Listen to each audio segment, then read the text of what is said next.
beses na raw ginawa ang costume. Kasi nung boarding bahay po, hindi po ako nakakapag-shooting. Kaya lumaki na po. Mali. Video. Yan na si Bunchon Tabachul. Matakaw, hindi niya nagbigay.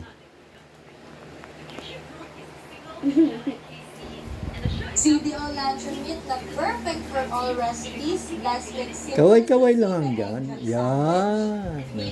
Yan si Mamsi. Ito si Tabachingching. Ha? Yan. Uy, di ba nakakadok na yun ah? Ang galing! May chance pa yan. Ayos na. And done. Wow, big green energy. Ginawa ko sa handa.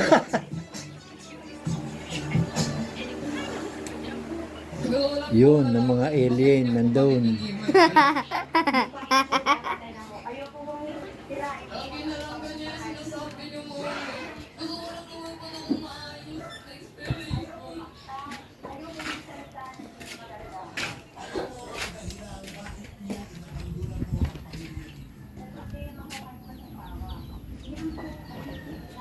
Yan, ang taniman ng kalabasa at isda. Yan, nakahol naman si Cyron, pasaway. Dito, yan ang aking mga sisiw, inahin, nandyan din ang tandang. Yan, ang tatlong Guardia Civil sa kainan at saka pagbabantay.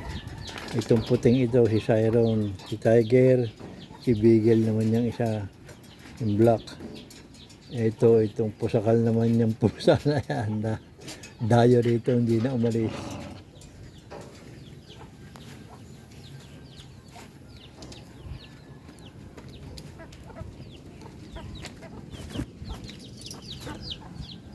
Yan, isang tandang pa yan.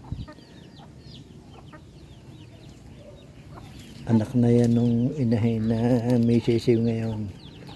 Yan, nandyan sa ilalim. Oh. 6 yung sisiw niya ngayon. Yung isang pusa naman to na yan si Mochi. Mochi! Yan, dala kong galing Bahrain, 2 beses na nanganak yan. Ay ngayon gusto na namang magpabuntis, edi kinulong namin dyan sa kulungan ng manok. Oh, nakahiwalay naman dyan, may partition. Yan si Mochi. Pag umaga, dyan na yan. Hanggang gabi, bago matulog, lilipat na ulit sa bahay. Doon na siya tutulog sa bahay.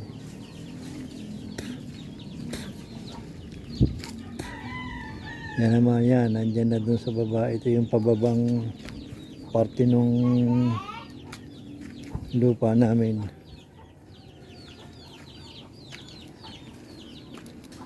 Ayan, hindi ko pa nalilinis ng ayos, utay-utay lang.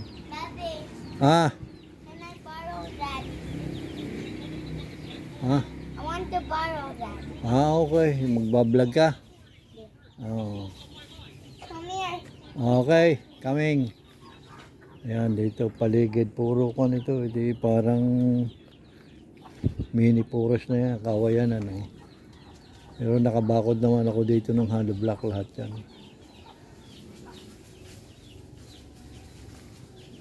Ito yung subdivision daw kaya lang hindi pa nga naumpisahan. Pero may mga proposal na yan ng mga may plano na yan. Itong tabing ito, kabilang yan karsada.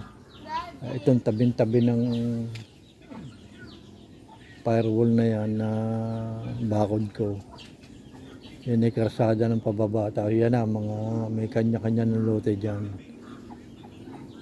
Pababa lahat yan yan o.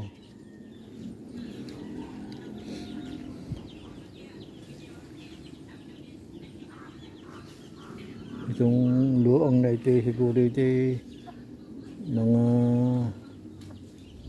10 o 12 meters. 10 by 12 meters. Ganda sana itong alagaan kahit mga manok o kambing. Yun nandiyan lang sila sa baba, lalagyan lang ng kanilang bahay, pinakabahayan pag naulan. Ajay, tinataniman ko nga ito ng mga kuha yan, ng mga avocado yan. Ito, avocado rin. So, may nagapang na, ito naman, may mga langka na dito. Rambutan, langka. Yan, papaya. Daddy. Hmm.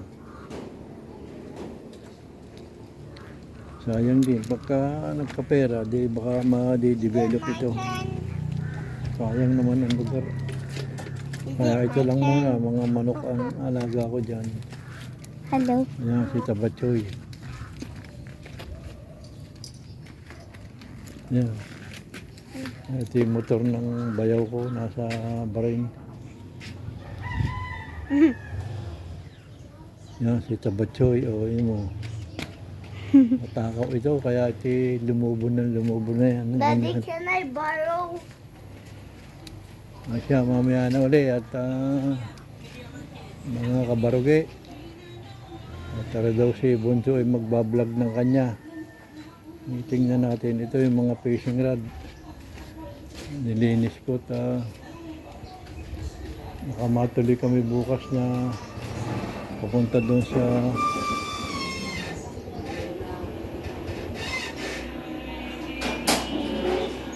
malapit doon sa Balisin. Medyo malalim doon saka medyo malayo, kaya nalalaki yung sa daron. Sige na kung kami matutuloy, kung alis kami bukas ng umaga. Depende sa ako. Kaya mga kabarangay, sa susunod na lang uli. At pag nakapunta kami ng dagat at nakapamiwas kami, bablog ko ulit para makita ninyo ang activity ng Sea of Galilee.